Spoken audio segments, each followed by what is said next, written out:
এই পাশটা দেখো কাজ করা হবে, মানে ঘাস হয়ে গেছে, সার খাওয়ানো হবে, তাই কুপানা হবে। কুপি দিলে ঘাসগুলোও উঠিয়ে দেয় আর মাটিটাও কুপানো হবে, সার খাওয়াতে সুবিধা হবে।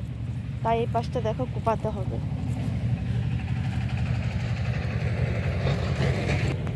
আর এই পাশটায় কুপানা হয়ে গেছে, এই পাশটায় কুপানা হয়ে গেছে। কুপি দিয়েছে, যে মাটিগুলো ফসকা হয়ে গেছে, বা সার খাওয়ালে মাটি তুলতে সুবিধা হবে। এইটা পুরো মেন সার খাওয়ানো হবে গেঁদা গাছের, এটা মেন সার খাওয়ানো হবে। বাস এইটাই শেষ বার, মেন সার দিলেই বাস শেষ, আর নয়।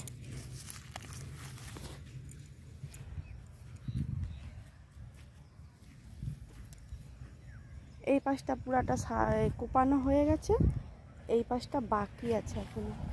দেখো ফুল এসছে,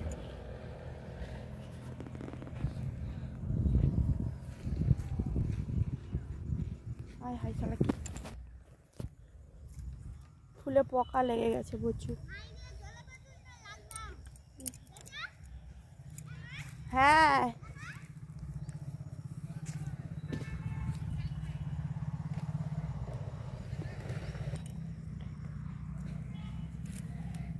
সার দেওয়া এই পাশটা হয়ে গেছে কপেটা, এই যে সার দেওয়া হয়েছে, এরকম লম্বা করে করে ছড়িয়ে দিয়েছি।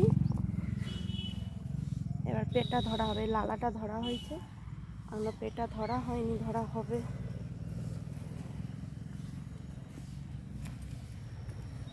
এই দেখো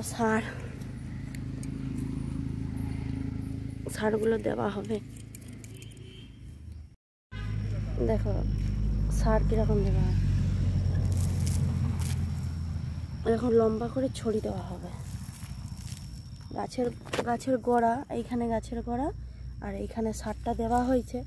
যখন মাটিটা ধরা হবে কোদালে, সারটা তখন এই গাছের গোড়াকে চলে যাবে আবার।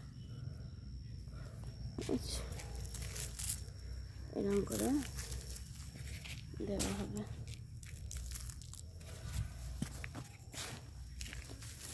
সার দিয়ে মাটি তুলে জল দেওয়া হবে, বাস আর কাজ শেষ। এবারে শুধু ফুল দেবে।